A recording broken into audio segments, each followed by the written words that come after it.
Saudara-saudariku yang terkasih, salam sukacita untuk kita semua, berkah dalam. Sudahkah kita memberi senyum hari ini? Sabtu 5 April 2025, hari biasa pekan keempat Prapaskah, juga hari Sabtu Imam. Mari kita doakan para imam kita. Kita awali permenungan kita hari ini dengan tanda kemenangan Kristus. Dalam nama Bapa dan Putra dan Roh Kudus. Amin. Permenungan kita diambil dari Injil Yohanes bab 7 ayat 40 sampai 53.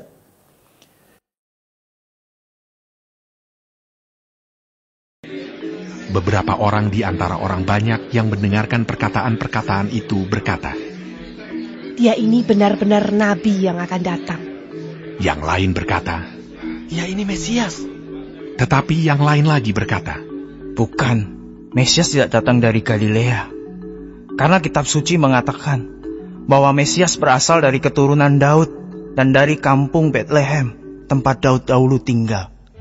Maka timbullah pertentangan di antara orang banyak karena dia. Beberapa orang di antara mereka mau menangkap dia, tetapi tidak ada seorang pun yang berani menyentuhnya. Maka penjaga-penjaga itu pergi kepada imam-imam kepala dan orang-orang Farisi yang berkata kepada mereka, "Mengapa kamu tidak membawanya?" Jawab penjaga-penjaga itu, "Belum pernah seorang manusia berkata seperti orang itu." Jawab orang-orang Farisi itu kepada mereka, "Adakah kamu juga disesatkan? Adakah seorang di antara pemimpin-pemimpin yang percaya kepadanya? Atau seorang di antara orang-orang Farisi? Tetapi orang banyak ini yang tidak mengenal hukum Taurat, terkutuklah mereka."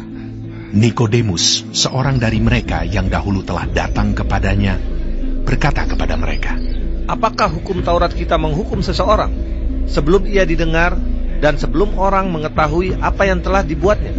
Jawab mereka, "Apakah engkau juga orang Galilea?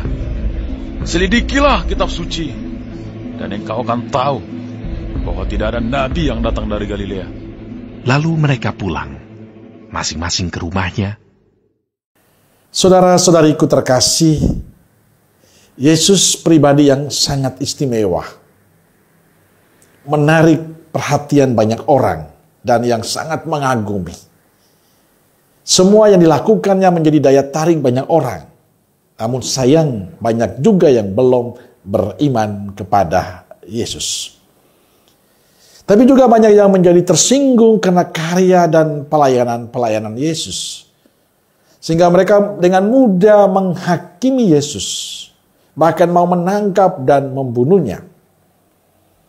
Di tengah keinginan banyak orang ingin menangkap dan mau membunuhnya, hadir seorang yang membelanya, yakni Nikodemus. Nikodemus seorang dari bangsa Yahudi yang pernah datang bertemu, dan ia mengatakan, "Apakah hukum Taurat kita menghukum seseorang sebelum ia didengar dan sebelum orang mengetahui apa yang telah dibuatnya?" Nikodemus tampil membela Yesus karena ia pernah berjumpa dengan Yesus. Rupanya perjumpaan dengan Yesus sebelumnya telah mengubah cara pandang Nikodemus tentang Yesus. Ia menjadi pribadi yang beda dengan orang Farisi pada umumnya.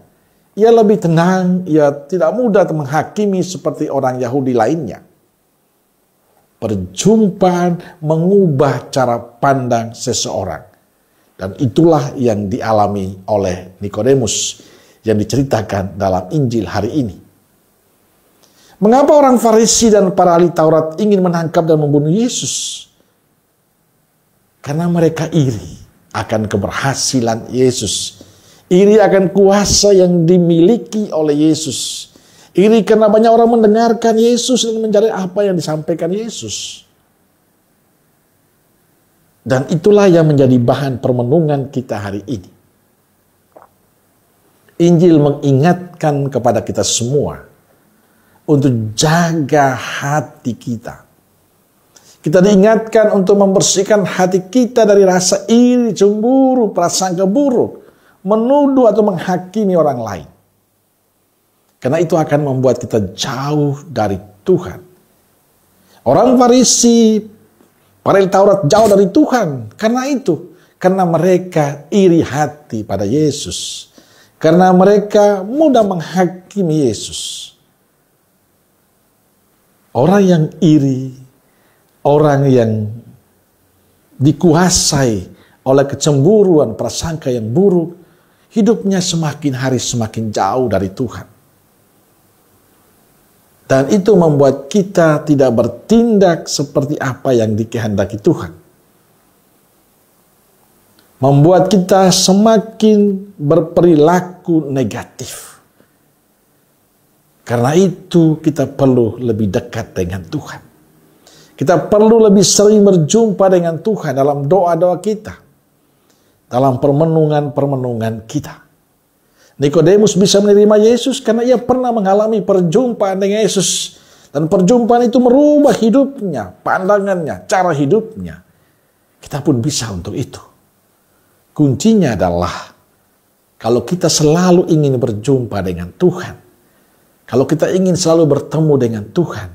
Dalam doa-doa kita berserah diri. Mempersembahkan hidup kita. Mempersembahkan suka duka kita. Terutama hati kita, pikiran kita. Supaya kita pantas di hadapan Tuhan. Perjumpaan dengan Tuhan tidak pernah akan sia-sia. Selalu memberi perubahan. Memberi berkat untuk kehidupan kita. Amin. Semoga Allah yang Maha Kasih memberkati saudaraku sekalian, Bapa, Putra, dan Roh Kudus. Amin. Kalau Roh Kudus Nazaret, doakanlah kami. Amin. Berkah dalam.